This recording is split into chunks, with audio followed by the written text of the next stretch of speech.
Salut tout le monde, salut les monégasques, bienvenue pour un nouveau débrief. On va parler de la 26e journée de Ligue 1 et on est de retour sur des semaines normales, c'est-à-dire plus de Coupe d'Europe, plus de Coupe de France. Monaco a été tristement éliminé de toutes les compétitions qui pouvaient être intéressantes pour le club et il nous reste donc plus que la Ligue 1.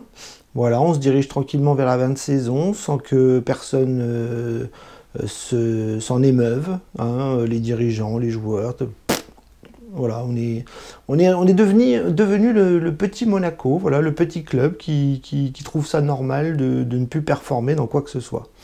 Bon, il reste la Ligue 1, on était quand même au niveau du podium pas mal, même si Lens était repassé devant hier avec la 3e place, donc on était 4e, et on se déplaçait donc sur la pelouse de Troyes, avec un contexte pas super favorable, parce qu'à l'annonce du groupe, on avait vu qu'il y avait 2 joueurs majeurs qui étaient absents, c'était Ben Seguir et Camara. Donc grosse tuile, parce que c'est 2 titulaires, mais on a vu que Voland revenait, que Aguilar revenait, et qu'on avait quand même de quoi faire pour battre Troyes, qui était quand même au fin fond de la Ligue 1.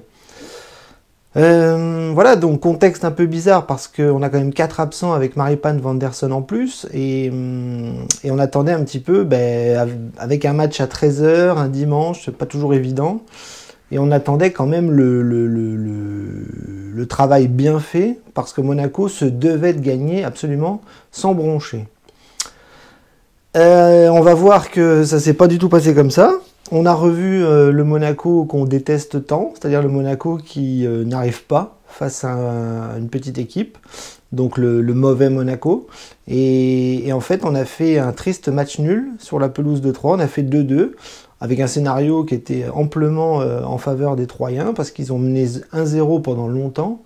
On est revenu assez vite devant grâce à Ben Yedder, et puis comme d'habitude, avec notre défense en mousse, on a explosé avec l'égalisation et on revient avec un seul point de Troyes, ce qui est absolument lamentable parce que Troyes était quand même sur une série de défaites hallucinantes.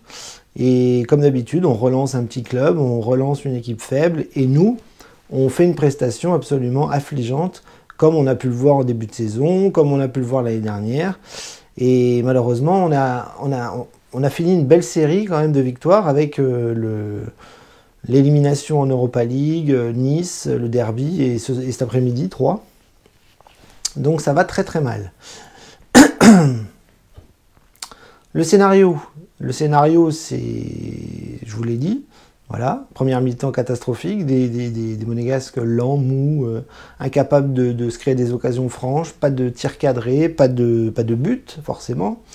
Une défense un petit peu aux abois par-ci, par-là, des défenseurs pas toujours très habiles, un milieu de terrain en grande difficulté sur le plan de la construction, et une attaque totalement sourde et aveugle devant la cage. Donc une première mi-temps difficile avec un but troyen sensationnel. Voilà, un joueur de Troyes rentre dans les 20 mètres, il met une frappe pied gauche un peu, je sais pas, pointue, coup de pied. Ça va quasiment en lucarne avec Nubel qui, comme d'habitude, ne peut pas faire grand-chose. Et donc, voilà, très, très naturellement, on est mené au score, on ne fait pas grand-chose, on n'a pas beaucoup d'agressivité, pas beaucoup de pressing, pas beaucoup de folie, voilà, pas beaucoup d'envie. Enfin, on voit vraiment un petit Monaco face à un Troyes qui essaye de se battre avec ses armes.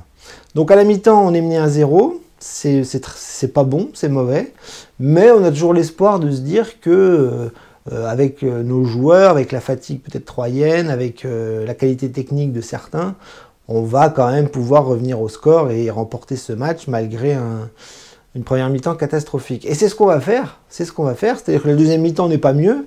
Monaco est toujours aux abois, enfin, c'est compliqué, ça tourne autour du bloc, ça écarte, ça centre mal, on cadre pas, quand on tire le ballon est dévié, le gardien l'arrête, enfin vous voyez, les Troyens sont quand même très très bien, et nous on galère. Et puis sur un petit laps de temps, très très vite, on va réussir à mettre 2 buts, voilà, deux entrées, 2 perforations de surface avec Ben Yedder qui va mettre un doublé. Le deuxième, on pense qu'il est hors jeu et puis finalement ça passe. Donc on revient à 2-1 très très vite. Et malgré ça, on se dit que de toute façon le match n'est pas bon mais qu'on va quand même prendre les 3 points et c'est normal. Eh ben non, parce que juste derrière, une offensive troyenne va encore une fois performer notre défense absente avec nos défenseurs fantômes. Et le gardien, de toute façon, depuis que Nubel est arrivé, on joue sans gardien, on a bien compris. Et donc il se prend le but parce que le Troyen cadre sa tête, et comme il n'y a pas de gardien, ça rentre. Voilà. Donc vous avez compris, pas de gardien, une défense en mousse, une attaque un peu en difficulté aujourd'hui malgré le doublé de Ben Yedder. Eh bien, ça nous donne un match nul, cataclysmique, avec une dégringolade qui continue au classement parce que on devait prendre la 2e place virtuelle, on ne le fait pas. Et Marseille va sûrement gagner ce soir parce que eux, ils savent se réveiller quand il faut. Et nous, on dégringole. Voilà, le derby, 3, on perd des points. Ça fait 1 point sur 6. L'élimination en Coupe d'Europe, donc ça va mal. Voilà, la belle série qui avait commencé sur la phase retour est en train de redégringoler. Et la semaine prochaine, on va jouer contre Reims. Donc autant vous dire que c'est une belle équipe, une équipe en forme avec des beaux joueurs. Et eux, ils ont la niaque, ils ont l'envie. Et je pense qu'à lui d'eux, ils peuvent très très bien nous faire chier. Voilà. Donc le constat est un peu sinistre. Maintenant, pour analyser les joueurs cet après-midi, voilà, j'ai pas trouvé de joueur au-dessus de l'autre. Peut-être Golovin un petit peu plus propre techniquement que les autres. Mais voilà, Nubel n'était pas là. Disasi, en ce moment, il fait n'importe quoi. Et on retrouve le Disasi de sa signature où il était un petit peu cauchemardesque. Malang Sarr, on n'en parle pas, c'est vraiment pas terrible. Maripane nous manque, on espère qu'il sera là la semaine prochaine.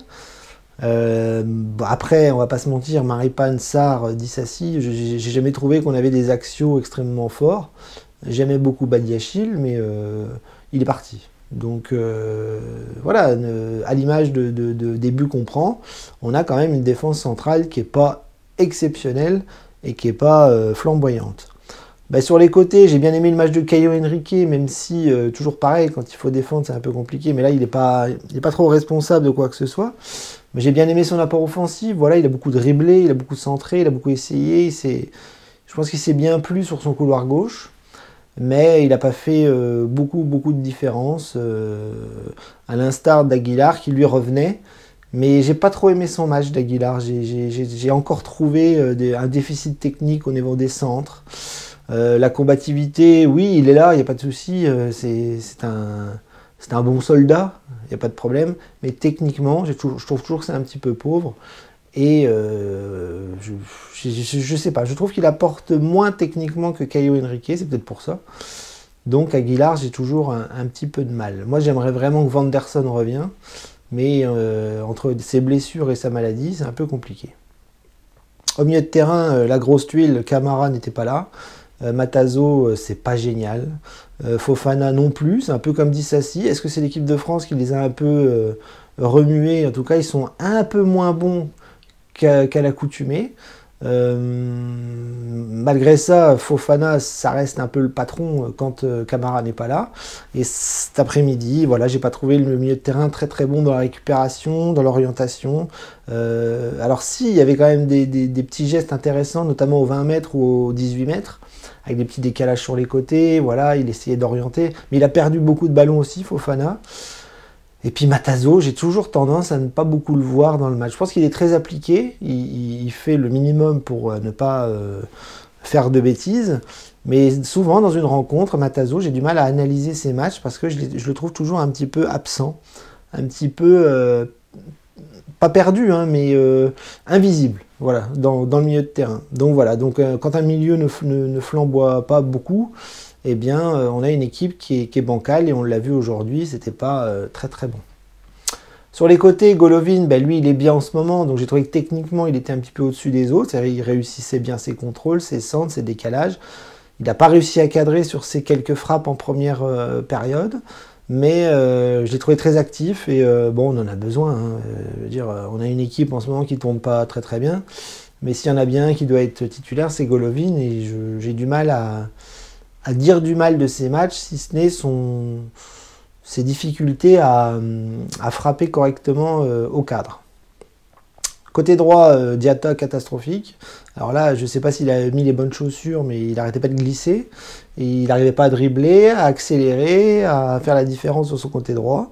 Bon, Philippe Clément l'aime beaucoup. Il n'ose pas mettre Gelson ou Akliouche. Donc voilà, c'est Diatta le titulaire. Mais force est de constater qu'il ne fait pas un très gros, une très grosse impression depuis qu'il a signé. Malgré quelques flamboyances ici et là sur des frappes, mais sur 90 minutes, c'est compliqué.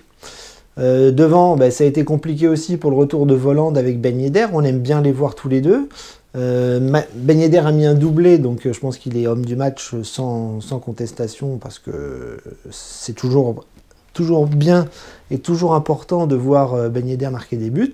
Ça, il n'y a pas de souci. Mais là, il n'y avait pas Ben Seguir, donc Volland n'a pas forcément le même bagage technique, n'a pas du tout la même vision du jeu que Ben Seguir. Donc Volland, voilà, il n'était pas à 100%.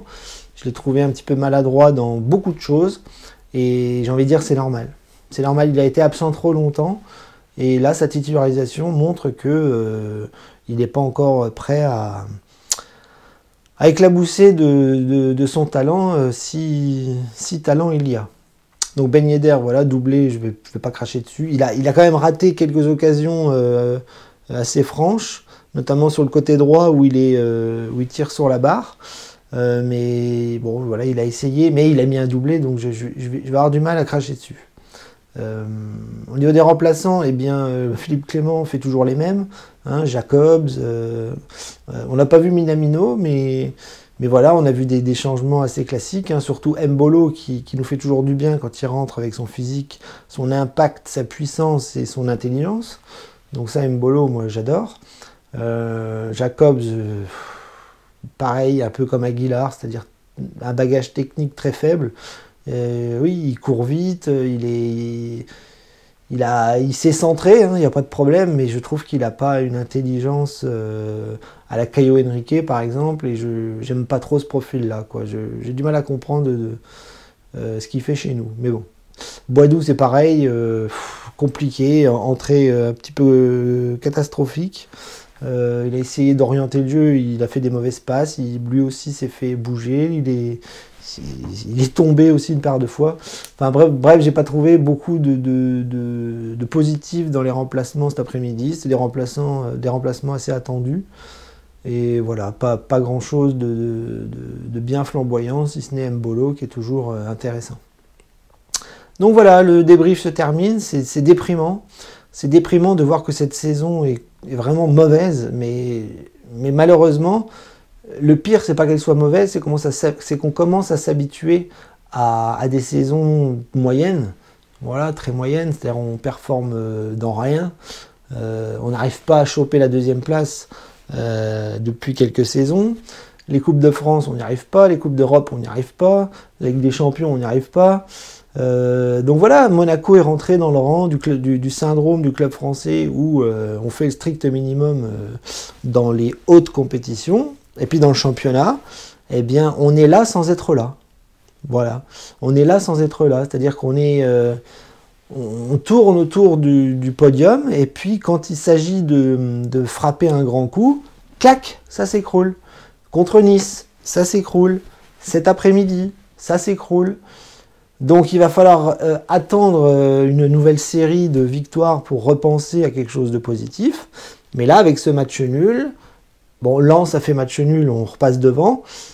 Mais si Marseille gagne ce soir contre Rennes, eh bien, on repart encore sur un petit trou entre la deuxième place et la troisième place. Voilà. Donc c'est fatigant de voir que Monaco n'explose plus rien, ne performe plus comme avant ou dans les années précédentes. Et ça me fait mal au cœur. Voilà, ça me fait mal au cœur, mais j'accepte. Il n'y a pas que nous, hein, dans le championnat français, on voit qu'il y a plein de grands clubs qui sont rentrés dans le rang, à part le Paris Saint-Germain qui est au-dessus, dans une autre galaxie. Eh bien, tous les autres clubs français sont devenus des petits clubs sur le plan européen. Et puis quand il s'agit du championnat national, eh ben, tout le monde rame. Voilà, donc on espère que Marseille va ramer ce soir. Et puis en attendant, je vous donne rendez-vous la semaine prochaine pour le match contre Reims. Ça va être très difficile. Et si on ne gagne pas la semaine prochaine, eh bien je pense que la crise sera de retour. Et puis voilà, on va à nouveau se prendre la tête sur les réseaux, entre supporters. Mais j'ai envie de dire, heureusement que à la direction de l'AS Monaco, tout va bien. Allez, Daguet Monégu, à la semaine prochaine les copains.